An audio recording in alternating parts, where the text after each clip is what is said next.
नमस्कार मित्रों। तो चलिए आज फिर से एक बार हम बात करते हैं एंजाइटी के बारे में, घबराहट की बीमारी के बारे में। सो पिछले वीडियो में मैंने एंजाइटी डिसऑर्डर का विस्तार पूर्वक विश्लेषण किया था। अब उसके सब टाइप्स के अंडर अगर हम बात करें तो एंजाइटी अटैक जो टर्म आता है उसके बारे में चर्चा करें। बहुत सारे मेडिकल एसोसिएशन के लोग एंजाइटी अटैक ये सेपरेट वर्ड यूज़ नहीं करते हैं, जिसे एंजाइटी ऐसा कहा जाता है। पैनिक अटैक एक और प्रकार का एंजाइटी डिसऑर्डर है जो इससे थोड़ा अलग होता है, वो हम अगले वीडियो में उसके बारे में चर्चा करेंगे। सो एंजाइटी अटैक या एंजाइटी क्या होता है और कैसे होता है।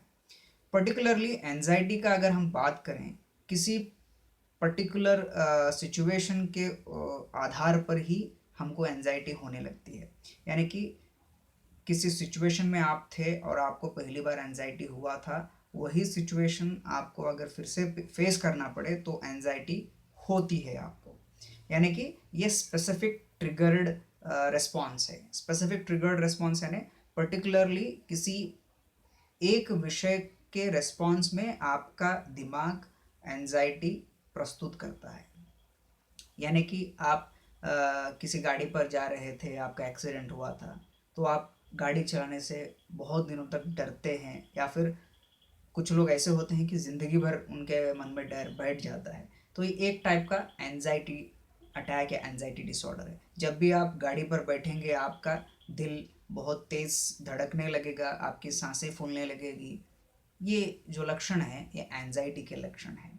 और एंजाइटी उसी सिचुएशन में आने पर फिर से दोहराएगी, अपने आप को दोहराएगा, तो इसे हम एंजाइटी कहते हैं। पैनिक अटैक्स में ऐसा नहीं होता है, उसके बारे में हम अगले वीडियो में चर्चा करेंगे।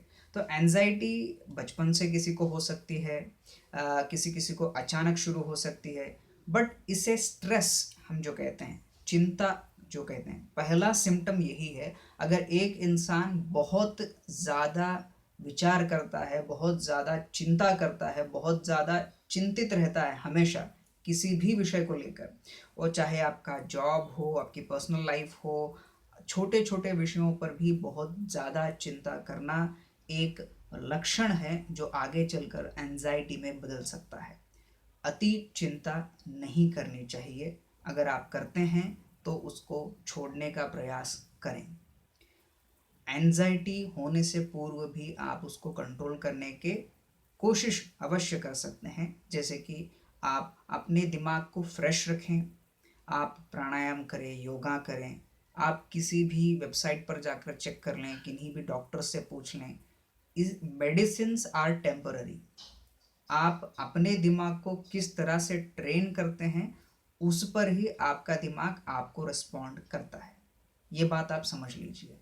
यानी कि एंजाइटी होने से पूर्व आप उसको कंट्रोल कर सकते। Healthy lifestyle is the key for healthy brain, यही मैं कहना चाहूँगा। आप वॉकिंग करें, आप अगर आप प्रकृति को पसंद करते हैं तो प्रकृति में समय बिताएं। यानी कि गार्डन जाइए या फिर नेशनल पार्क जाइए, पशु पक्षियों को देखें। आपको समय निकाल कर अपने दिमाग को फ्रेश करना होगा। आप अगर हमेशा स्ट्रेस में रहेंगे, हमेशा चिंता में डूबे रहेंगे, तो आगे चलकर आपको एंजाइटी हो सकती है।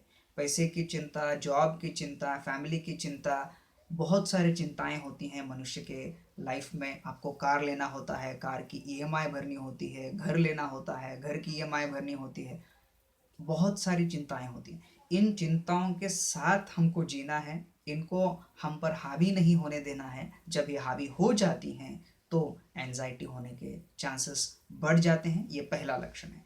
दूसरा लक्षण है किसी किसी को चक्कर आने लगता है ऐसे सिचुएशन में जाने पर। यानी कि आपके ऑफिस में एक बार आपको एंजाइटी अटैक हुआ था, उसके बाद फिर से उसी सिचुएशन पे या फिर उसी स्थान पर अगर आप जाते हैं तो आपको वो फिर से महसूस होने लगता है। इसे भी एक एंजाइटी का लक्षण ही माना गया है।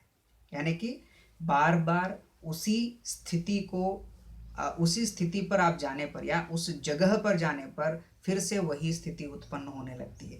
ये भी एक एंजाइटी का लक्षण है। इसके अलावा किसी किसी को उल्टी आने जैसी फीलिंग आती है, जिसे नौजिया कहा जाता है, या फिर सर चकराने लगता है, बैलेंस आउट होने जैसे फीलिंग होते हैं। आप गिर जाएंगे ऐसा महसूस होने लगता है, दिल ज़ोर से धड़कने लगता है, सांस लेने में तकलीफ होती है, आपके मसल्स भी कभी कभार टेंस हो सकते हैं, गर्दन के, शोल्डर्स के, हाथ के, पैर के, आपको टेंस फील होता है, यानी कि जकड़न महसूस हो सकती है। ये महसूस होती है, हालांकि नहीं होती है, लेकिन ये महसूस होने पर आप समझ जाते हैं कि आपको ऐसा हो रहा है, यानी कि आप परमानेंटली इसको सत्य मान लेते हैं कभी कभी। ओके, तो जकड़न महसूस हो सकती है, किसी किसी को गैस्ट्रिक प्रॉब्लम्स हो सकते हैं, एसिडिटी हो सकता है, हाइपर एसिडिटी हो सकता है, गैस्ट्राइटिस हो सकता है। स्ट्रेस की वजह से बहुत सारे बीमारियां लिंक्ड हो जाती हैं, और इन्हीं सारे लक्षणों को मिलाकर हम एंजाइटी अटैक या एंजाइटी डिसऑर्डर कह सकते हैं। तो एंजाइटी अटैक ये पर्टिकुलर टर्म नहीं है, बट ये एंजाइटी एक शुरुआती लक्षण है जो आगे चलकर पैनिक अटैक में बदल सकता है।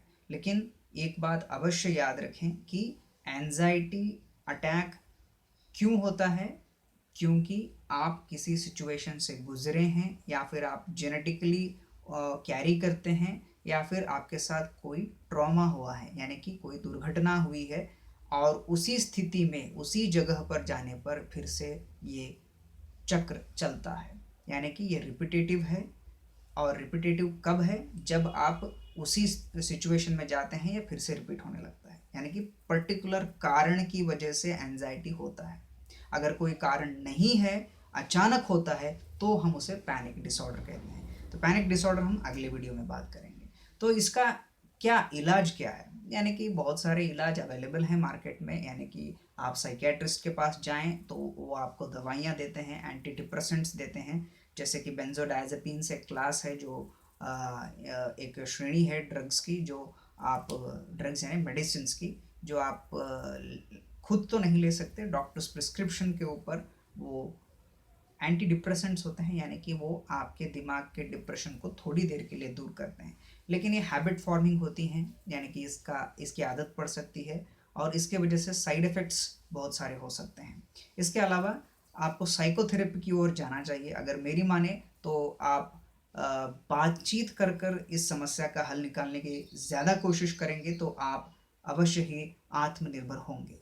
यानी कि साइकोलॉजिस्ट के पास जाइए, उनसे बात करें, काउंसलिंग सेशंस अटेंड करें, या फिर कॉग्निटिव बिहेवियर थेरेपी लें, जो कि एक प्रकार की थेरेपी है जिसमें आपके डाउट्स वो साइकोलॉजिस्ट दूर करेंगे, आपके साथ बात करेंगे, चर्चा करेंगे, और आपके समस्याओं का निदान वो देंगे, जिसकी वजह से आपकी चिंता कम होने लगेगी। अगर आपकी चिंता और स्ट्रेस कम होगा, एंजाइटी ऑटोमेटिकली धीरे धीरे कम हो जाएगा। ऐसा नहीं कि ये कम नहीं होगा, ये कम होगा, और अगर आप ठान लेते हैं कम करने की तो ज़रूर कम होगा। अगर आप में ही डाउट है, आप अपने आप पर ही डाउट करने लगेंगे, तो फिर ये बढ़ने के चांसेस ज़्यादा हो जाते हैं। तब सुसाइडल टेंडेंसीज होती हैं इंसानों में। आपको लगने लगता है कि इस दुनिया में, इस संसार में आप ही के वजह से सारे प्रॉब्लम्स हैं, और अगर आप इस दुनिया से चले जाएंगे तो ये समस्या समाप्त हो जाएगी। ये बिल्कुल गलत है।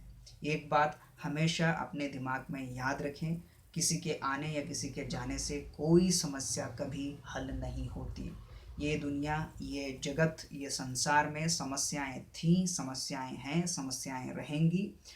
कुछ सॉल्व होंगी, कुछ नहीं सॉल्व होंगी। इसके लिए आप कारण नहीं है, ये बात जान लें। आपकी वजह से कुछ नहीं होता है, सिचुएशंस होती हैं इस संसार में। इस जीवन में बहुत सारी ऐसे सिचुएशंस आती हैं जिसकी वजह से बहुत सारी घटनाएं हो जाती हैं। इसका मतलब कोई व्यक्ति विशेष उसका कारण है, ये समझकर आप डिप्रेशन में ना जाएं। डिप्रेशन इसका अगला स्टेज है। एंजाइटी चलकर आगे डिप्रेशन में बढ़ जाती है, और डिप्रेशन जब होता है इंसान को, तो उसको आसक्ति नहीं होती है, किसी भी चीज़ में इंटरेस्ट नहीं होता है, कोई भी काम करने में मन नहीं लगता है। आपके डेली रूटीन को ये कम्प्लीटली तबाह कर देता है। आप कोई कार्य करने में इंटरेस्ट नहीं दिखाते हैं, एक जगह पर बैठे हुए होते हैं, और आगे चलकर आप बहुत ही आपकी मानसिक क्षमता बहुत ही कमज़ोर हो जाती है, और आप सुसाइडल टेंडेंसी की ओर बढ़ने लगते हैं। तो प्रिकॉशन लें। ऐसे लक्षण आपके आसपास किसी को, अपने मित्र को, भाई बहन को, या फिर परिवार सदस्यों में किसी को दिखते हैं, तो अवश्य साइकोलॉजिस्ट से कंसल्ट करें और इसका निदान पाएं। जाते जाते एक और विषय में बोलूँगा, चिड़चिड़ापन और एकदम से गुस्सा सडनली आ जाना, ये भी उसके लक्षण है, लेकिन कुछ लोगों में ये सामान्य तौर पर भी होते हैं। ऐसा नहीं है कि कोई जो चिड़चिड़ा है सभी को आप लेकर साइकोलॉजिस्ट के पास चले जाएं, ऐसा भी नहीं है। सारे लक्षणों को ध्यान से देखें, अगर ये लक्षण रिपीट होते हैं तभी आप साइकोलॉजिस्ट के पास जाएं, वरना बहुत सारे लक्षण बहुत सारे लोगों में सामान्य तौर पर भी होते हैं। तो यह वीडियो यहीं समाप्त करते हैं। धन्यवाद।